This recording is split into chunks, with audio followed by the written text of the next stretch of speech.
Hello, everyone, and welcome to Tongi Talk, where we highlight USD 464 news, curriculum, initiatives, and celebrations to keep you connected. I'm Becky Naselrode, Director of Communication and Engagement. And I'm Brandy Taylor, Director of School Improvement Services. Whether you're a student, parent, staff member, or proud supporter of USD 464, thank you for joining us.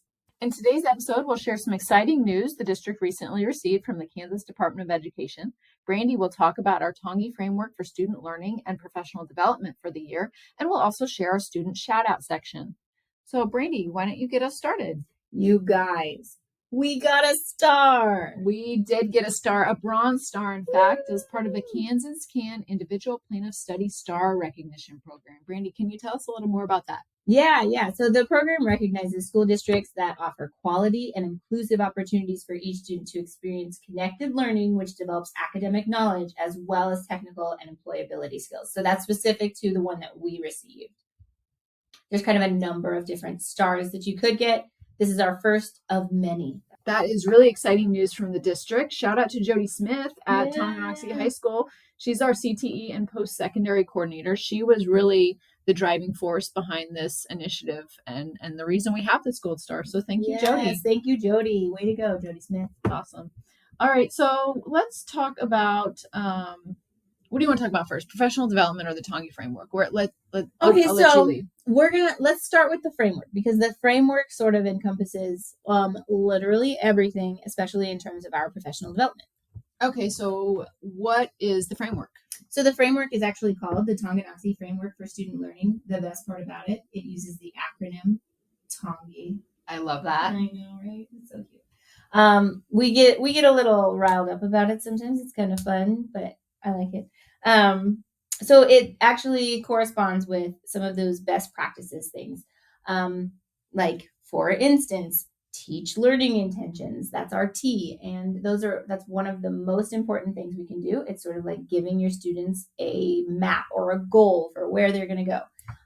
A lot of these practices are embedded in the protocols for the resources that we've adopted and in so many other trainings and conferences and professional developments that are attended by myself and our teachers and our admin and our instructional coaches. So all these things that are within this framework are not going to go out of style. I think that that's something I hear from a lot of veteran teachers. Yeah, we're going to do this until the next big thing comes along. However, I push back on that a little bit, because these are best practices and it might have a different name, like a different catchy name, but gradual release is something that worked 100 years ago and worked 20 years ago and is going to work in 40 years. It's not any different. Great. So what you talked about the T a little bit. Can you go through the letters with us and just talk about a little bit what that means for maybe our students and our teachers in the classroom? Sure. So yeah, the T is the teaching learning intentions. They're describing what the student will know or understand or be able to do by the end of that class, or perhaps a couple of classes. The O is for opportunities to respond. We want to give our students an opportunity to interact with material as opposed to the sit and get. We call it kind of the dead body test. If I could put someone in your class and they did as much work as a dead body and they could walk out of your room, that is not a good day for a student. We want them to have as many opportunities to work with the material as possible. And that could mean discussing it with somebody, writing about it, making something, a model or something, to make sure that they are demonstrating that they know it. The N is for the needs of the student being assessed frequently. So teachers need to check for understanding in order to assess the level of engagement and understanding. So a lot of formative data, a lot of that lead data, we call it, because it can inform our instruction. We're not looking at this in terms of like an autopsy. We're looking at it in terms of a checkup. How are things going? So what are some ways a teacher might assess needs frequently? Oh, we could do something as simple as, okay, I'm going to have everybody work on problem number 1. And while they're working on number 1, I'm walking around and I am checking. Or I might say, okay, everybody, here's your whiteboard. And I might ask a question to the class. And when they hold those up, that's going to tell me right away, do the kids know it or do the kids not know it? I'm going to use that to inform my instruction for the rest of the period or possibly the rest of that unit, et cetera, et cetera. So it's not just maybe a final exam at the end of the semester or the unit. It's constantly checking in with them just to making sure they're getting what they need, it sounds like. Right. I think that's more of a traditional way of teaching, is looking at the test results after we've given that big final test. That's a summative, right? We don't learn anything about our instruction until after we've given that. That's not going to help the kids. Too late. Right. It's not going to help anybody. Yeah. So we're doing a much more modern approach where we are regularly checking in with our kids on their learning so that we can then intervene if they need some help. Okay, good. All right, so we're on G, I think. We're on G. We're to that gradual release I spoke of. And you guys all probably know this. It's the I do, and then we do it, like all as a class together. And then now the kid can do it, right? We add in actually one other little part of that. It's I do it, we do it, to do it. So you do it with maybe a partner, and then you can work on your own solo because you've had a lot of that scaffolded help along the way. You know, the teacher shows you, then we all do it as a class, then maybe work on it with one person, and now you should be able to work on it solo. So we recommend doing that anytime that new content or maybe a new skill is being introduced into the classroom. So you're gradually releasing them to take ownership over the material on their own in Correct. steps, as opposed to just dumping and hoping for the best. Right. Not the spaghetti on the wall situation. Right. We are definitely going to be directly instructing them. This is what we want. Here's what a perfect example looks like, right? We call that an exemplar from the teacher. She's modeling. And then we're going to hope to see that exact same thing happen with the we do, the to do, and the you do. Our next is integrating the background knowledge. So this comes in like those advanced organizers. It comes in the terms of analogies. It's anything that we can build on. So the kids might have some background information here. I'm going to build on that. If they know a little bit about the frog's life cycle, I am going to capitalize on that. And I'm going to make sure that we review what we do know, and then we're going to build on that. Right. So instead of just dumping a bunch of new knowledge on them, you're building in what they already know. So it's kind of foundational, it sounds like. Right. Very good. Mm-hmm. All right. And then we are on the E. The E is probably our biggest focus. It can almost encompass a few of these other ones because it is engagement. We actually look at 3 different kinds of engagement. There's like where a student is going to behaviorally be engaged. That means that they're going to listen to the teacher and do what the teacher would like them to do. You know, I'm going to pick up my pencil, I'm going to sit, and I'm going to listen. That's behavioral compliance. And in Tonganoxie, our kids are great kids. If our teacher says, please take a seat, all the kids are taking a seat. If our teacher says, get out your notebook, our kids are getting out their notebook. There's also like affective engagement, where how well do the students and teachers have that relationship, so that if there is something, you know, the students are engaged with them because they have that rapport, they have that relationship. But there's this other really important piece called cognitive engagement. And that's where if you are not writing, speaking, doing, or making, I'm not going to count you as engaged because I don't know. It's not visible to me. John Hattie talks a lot about visible learning. We need to be able to see and know that a student is learning, is able to process, is going to be able to transfer that knowledge. And so that comes in the engagement piece.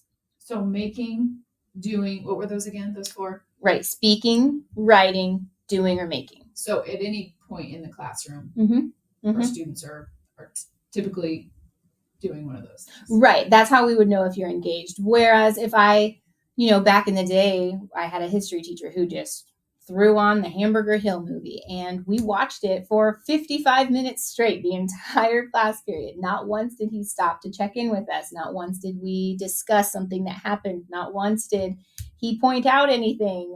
So we never even had the chance to, you know, chew on that information and process what we were seeing. It was really us just hopefully we're paying attention, or more likely, and this is what I did, I kind of took a nap. Yeah, sit and get. So we're trying to get away from that. That's why this framework is really for student learning. It's a lot about the behaviors of the students. Are they able to respond? Are they getting their needs assessed? Are they doing that gradual release? Are they engaged in these lessons? And so our teachers are kind of setting it off, and our students should be the ones doing the work. We say a lot, the people that are doing the work are the people that are doing the learning. So it can't just be on the teacher anymore. Perfect. So how does this tie in the Tangi framework? It's really central to everything we're doing in our classrooms, right? How does it relate to professional development for our staff? Great question. So remember we talked with Tanya about the quality instruction. That's the fundamental that we chose within our KISA process. And our structure under that was our professional learning. So we are really dialed into our professional development. We have probably a 5-year professional development plan, and it is all centered around this student framework. We're not going to be bringing in experts or anything on anything that doesn't have to do with our Tonganoxie framework for student learning. So this year at secondary, so that's our middle school and our high school, we're actually focused on the O, which is opportunities to respond. We don't want our teachers to regularly just ask a question. Bueller, Right. and call on the 2 or 3 people that might raise their hands, right? We want them to have everybody in the class chorally responding, shouting out the answers, talking with their partners. We want as much of that going on as possible, and that's at all levels. The G we're focused on this year for gradual response, and then we are also looking at integrating background knowledge, and that's the focus for the professional development sessions that we have already got set up. A lot of experts are coming to us from Greenbush to provide PD for that. And then at the elementary, they're a little bit behind because they were doing letters training. So every single professional development day that they had for the past 2 years was set up for professional development. So we are just now starting to focus on the T, the E, and the N for elementary, which is not that you guys need to be reminded at home, but that's the teaching learning intentions, that engagement piece, and then the needs assessed frequently. So moving forward, what's next, I guess? What's next? So we have another professional development day coming up in November 11th, actually, where we will continue to receive the professional development. I believe we have our Greenbush person, Rachel Anderson, coming back to provide us with a little bit more information on opportunities to respond, gradual release, and integrating background knowledge. Awesome. So it sounds like we have a plan in place and we're moving forward, and it sounds like all our teachers are on board and engaged, and we're moving in the right direction. Yes, ma'am. Yes, ma'am. Awesome. All right. Well, thank you for all of that. I think it's great information. We really want to share with our families and community members what's going on in our classrooms and the things that we are focused on as staff members and teachers. And Right. And professional development is like our chance to educate our teachers. It's not a PLC. A PLC is as a professional learning community. So that's our chance to like dive into that data from when we're assessing our students' needs frequently. Whereas our professional development, that's our chance to like get the information out to the teachers. This is how you do this. This could be what it looked like in your classroom. Let's reflect on this practice. And so difference between PLC and PD, again, acronyms everywhere Right. in education, but so it's a PD, they're not just days to sit around and kind of, right. Talk about our units or anything, but they're really deep diving into, our curriculum and best practices and this how it relates to this Tangi framework. And, right. and it's almost like, kind of from my perspective, they are, we're assessing their needs frequently and following the Tangi framework for our teachers when we do these PD days. We're checking in with them and giving them what they need and giving them opportunities to engage and respond. Yes, right on. Great. So our next PD day is coming up on November 11th. There is no school for students on that day, but our teachers will be working hard on the Tangi framework. So well, let's not forget our favorite part of our show now. And what is that? Our student shout out time. Yay, student shout outs. Student shout outs. Episode 3 student shout outs. Who are they, Randy? They are, drum roll, here we go, Cade and Rowan Griffiths. Yay. Hi, Cade. Hi, Cade. Hi, Rowan. Thank you for listening. Thanks for listening, guys. All right, have a good week. Have a good week, everyone.